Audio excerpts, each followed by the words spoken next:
السلام عليكم ورحمة الله وبركاته. قناة الدكتور أحمد عبد اللطيف الطبية. صحتك تهمنا واستشارة طبية. هتكلم عن البلغم، ليه بتكون البلغم وأسباب زيادة البلغم، سواء كان أسباب مرضية أو سواء كان أطعمة بتزود البلغم. هنتكلم كمان عن أشياء تانية ممكن تزود البلغم، وبالعكس الأطعمة اللي ممكن تقلل من إنتاج البلغم ده وبتساعد في العلاج بتاعه. كمان الأشياء أو حاجات في نمط الحياة ممكن تقلل الحكاية أو تقلل إنتاجه. ليه بيزيد البلغم أثناء النوم، وإزاي نتعامل مع المشكلة ديت، وليه بيزيد البلغم في الحنجرة وبدون كحة، أو في الحلق بتاعي بدون سعال. والمشروبات اللي هي بتشيل البلغم من الحلق. كمان هنتكلم عن دلالات لون البلغم. تغير اللون بيفيد بإيه أو بيدلنا على إيه. إمتى يكون البلغم ده خطير ويجب التوجه إلى الطبيب للعلاج. كمان هنتكلم عن هل في مشكلة لو بلعنا البلغم ده ولا إيه. كمان هنتكلم عن الأدوية واللي نبذة صغيرة عن مذيبات البلغم ومقشعات البلغم، والفيتامينات اللي بتقوي الجهاز التنفسي، وهل فيه علاقة بين القلب وكسور القلب وتكون البلغم أو بيسبب حدوث بلغم. كل ده هنتكلم فيه في الفيديو بتاع النهارده. نرجو في البداية اللي ما عملش اشتراك في القناة رجاء نعمل اشتراك، ولو عجبكم الفيديو اعمل لايك جميل وشيروه لأكتر عدد من حبايبكم وأصحابكم وجروباتكم، وضغط على زر الجرس وضغط على كل توصل كل الإشعارات بتاعتنا. البلغم بيعتبر استجابة طبيعية للجسم لعدة عوامل بيتكون ليه نتيجة التهابات أو نتيجة مهيجات.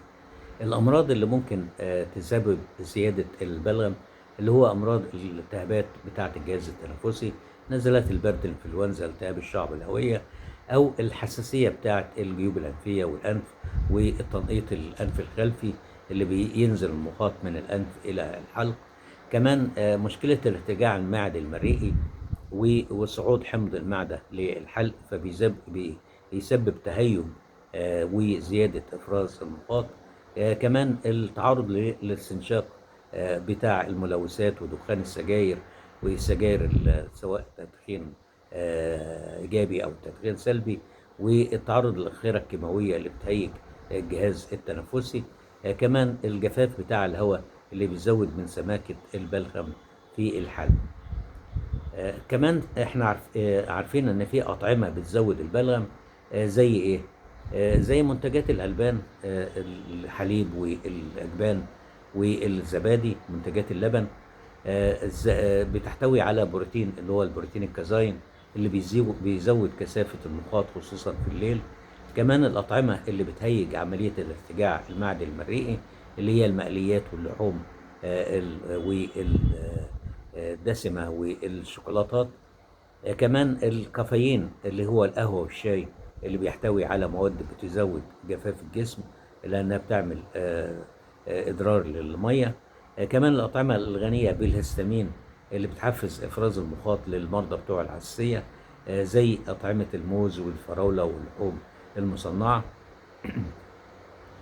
كمان في بعض الأكلات اللي هي بتزود البلغم، اللي هي كثرة الألياف ومنتجات الألياف بتاعتنا، وكثرة أكل الحلويات والسكريات، كثرة أكل البطيخ والشمام بكمية كبيرة، والخيار الخاص كمان بكميات كبيرة، والأكل الدسم التقيل، والمنتجات بتاعة الآيس كريم والمشروبات الباردة. كمان كثرة النوم وقلة الحركة والإكثار من الأطعمة الباردة الرطبة والخمول وعدم الحركة والكسل وكثرة النوم، دي كلها بتزود من جفاف وبتزود من إنتاج البلغم وصفاته. كمان في عندنا أطعمة بتقلل البلغم العكسي بقى وبتساعد في العلاج بتاعه، يعني بتفتت البلغم وبترطب الحلق. اللي هي زي ناخد الأطعمة ديت بس باعتدال، زي الثوم والبصل لأنهم لهم خصائص مضادة للبكتيريا والالتهابات. زي الزنجبيل اللي بيقلل الالتهابات وبيهدي الحلق وبيخفف الاحتقان. زي العسل مع الليمون اللي بيستخدم يلطف الحلق، والليمون اللي فيه فيتامين ج اللي بيعزز المناعة. كمان زي الشوربات السخنة، الحساء الساخن، مرقة الدجاج اللي بترطب الشعب الهوية وبتسيل المخاط. كمان الاعتدال في الأكل عموما، والإكثار من الحركة والأغذية الدافية المناسبة، والنشاط والحركة والطبيعة والتمارين والمشي، كل ديت بتقلل البلغم وتساعد على العلاج. كمان مشروبات زي القرفة والنعناع والزعتر والمشروبات الدافية، وأكل اللحوم باعتدال، طبعا الحاجات البقوليات المطبوخة كويس ممكن كمان تقلل البلغم. طيب نيجي بعد كده ليه البلغم بيكتر او بيزيد اثناء النوم؟ عشان بيحصل التنقيط الانفي الخلفي. لو الشخص عنده حساسيه انف او الجيوب الانفيه المزمنه الالتهابات بتاعتها، فبيحصل تنقيط للخلف بتروح للحلق. كمان بيزيد افراز المخاط فبيتجمع في الحلق اثناء النوم. كمان في الشخص اللي عنده نزلات برد وانفلونزا بيزيد بردك المخاط اثناء النوم وفي الجهاز التنفسي العلوي. كمان الناس اللي عندهم ارتجاع مريئي او ارتجاع صامت بيرتد حمض المعده للمريء والحلق، فبيهيج الانسجه المخاطيه وبيحفز الجسم الانسجه لانه ينتج البلغم عشان يحمي نفسه. كمان العوامل بتاع البيئه والجفاف بتاع الهواء، زي استخدام اجهزه الشخص في الاوضه المقفوله اللي فيها اجهزه تكييف او اجهزه تدفئه اللي بتقلل الرطوبه بتاعه الغرفه، فبتؤدي الى الجفاف بتاع المخاط في الحلق، وبتبقى مخاط افرازات سميكه. كمان التعرض للمهيجات زي الدخان والسجاير والتراب وقبل النوم، فممكن تحصل مش برضك تعمل تزود انتاج المخاط. كمان امراض الجهاز التنفسي عموما زي الربو والحساسيه بتاعه الصدر بتزود افرازات الهستامين وافرازات الشعب الهوائيه، والتدخين اللي بيهيج الشعب وبيزود تراكم البلغم. طب بنتعامل مع زيادة البلغم ده أثناء أو عند النوم، فبيزيد التراكم بتاعه ويصعب التنفس، فننام واحنا رافعين راسنا لفوق بوسادة مثلا، وعشان نمنع ارتداد البلغم للحلق ونحسن التصرف بتاعه. كمان نعمل ترطيب للأوضة بتاعتنا وبجهاز ترطيب في غرفة النوم. كمان نتجنب ان احنا ناكل متأخر، نتعشى متأخر، على الأقل ساعتين 3 قبل ما نروح ننام عشان نمنع الارتجاع بتاع الحمض. كمان ممكن نستخدم معلقة عسل صغيرة قبل النوم عشان تلطف الحلق، وممكن نعمل غرغرة بالمية الدافية والملح الفاتر قبل النوم عشان يزيل الضغط اللي بيبقى متبقي. طيب أسباب كثرة البلغم في الحنجرة في الحلق، وانا مش تعبان وانا مش مريض ما عنديش مرض، ده ممكن يكون ده علامة ممكن يكون ان فيه عدوى بكتيرية موجودة بس مش ظاهرة، زي التهابات في الشعب الهوائية او حساسية، او ممكن يكون نتيجة تلوث الدخان والعوامل البيئية. بعد كده المشروبات اللي هي بتشيل البلغم من الحلق، اللي هي السوائل الدافية، المية، شاي الأعشاب زي شاي الزنجبيل وشاي النعناع، فيها مركبات طبعا بتقلل الاحتقان وتفكك المخاط.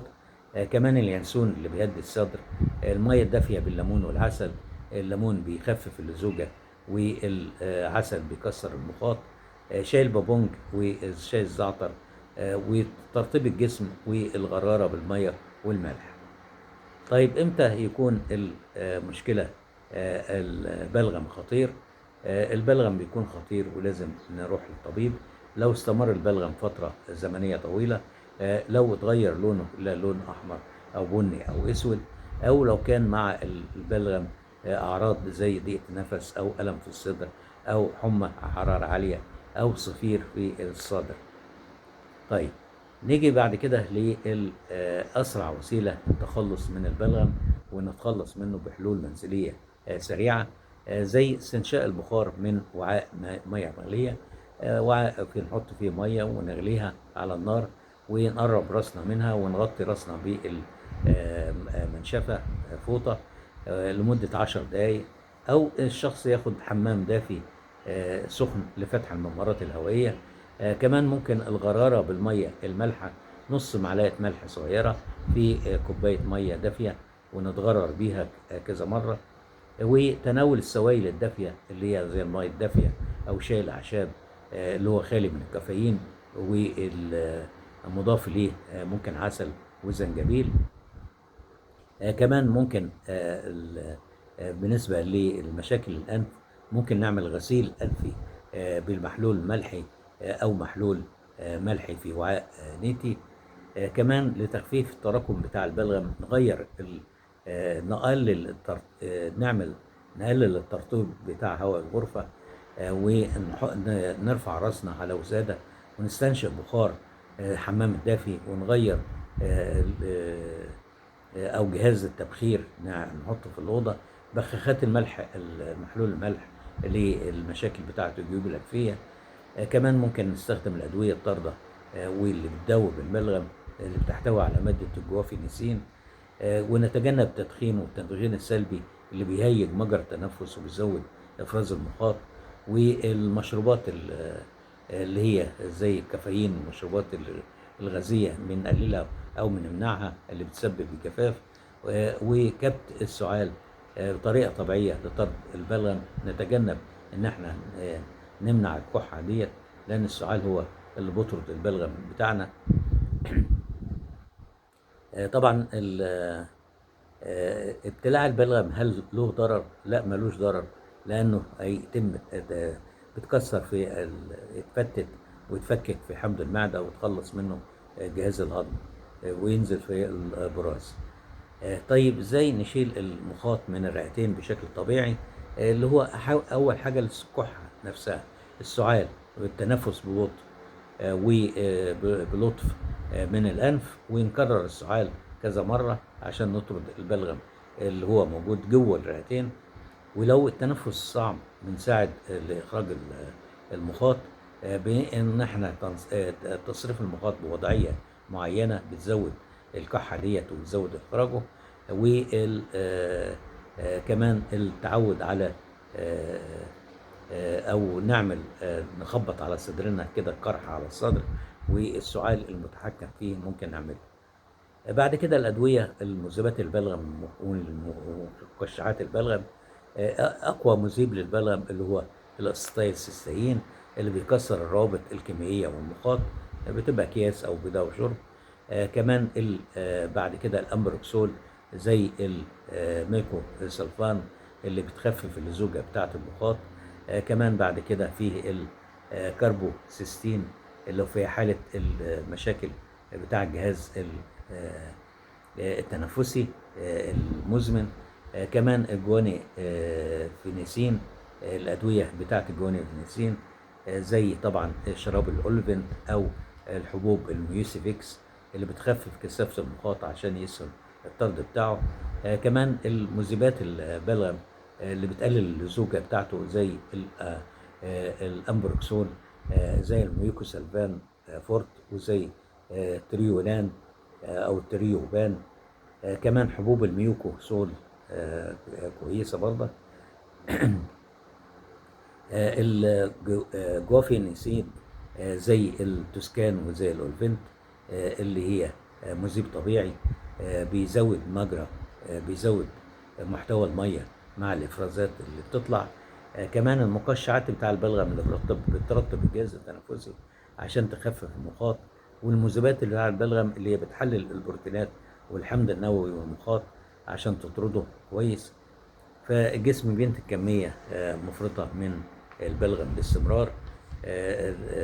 في حالة مرضية دايما الإنسان بتبقى حالة وراثية عنده إنتاج كمية البلغم بصفة مستمرة بدون مرض، اللي هو عنده نقص في ألفا 1 أنستيريسين. دي حالة وراثية وحالة نادرة. نيجي بعد كده لآخر حاجة عندنا اللي هو الفيتامينات اللي بتقوي الجهاز التنفسي. عندنا فيتامين ألف وفيتامين ج وفيتامين د والبيتا كاروتين وفيتامينات ب المركبة والسيلينيوم والزنك. هل يا ترى قصور القلب، قصور عضلة القلب بتعمل البلغم أو تسبب السعال المصحوب بالبلغم؟ لأنها بتعمل تراكم للسوائل في الرئتين. فطبعا الحالة اللي بنسميها الوزمة الرئوية، لأن القلب ما بيقدرش يضخ الدم بكفاية، فبيحصل تراكم للسوائل في الرئتين، فبيعمل بلغم رئوي أو أبيض أو وردي أو ممزوج بدم، وبلغم مستمر، وبيزيد عند النوم أو بيزيد عند ممارسة أي أنشطة رياضية. آخر حاجة هنتكلم فيها اللي هو دلالات لون البلغم.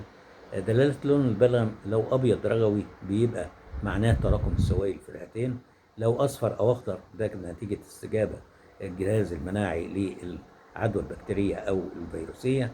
لو لونه بني أو أسود يبقى مرتبط بالتدخين الطويل أو استنشاق الأتربة. لو اللون وردي أو في مدمم في نوع دم نتيجة الإجهاد الشديد أو مشكلة صحية أكثر خطورة. فطبعا لو استمر البلغم فترة طويلة أو معاه صعوبة في التنفس أو معاه دم، يبقى لازم نراجع الطبيب فورا. بكده يكون وصلنا لنهاية الفيديو بتاعنا. نرجو في النهاية اللي ما عملش اشتراك في القناة يعمل اشتراك، ولو عجبكم الفيديو يعمل لايك جميل وشاروه لأكثر عدد من حبايبكم وأصحابكم وجروباتكم، وضغط على زر الجرس وضغط الكل توصلكم كل إشعاراتنا.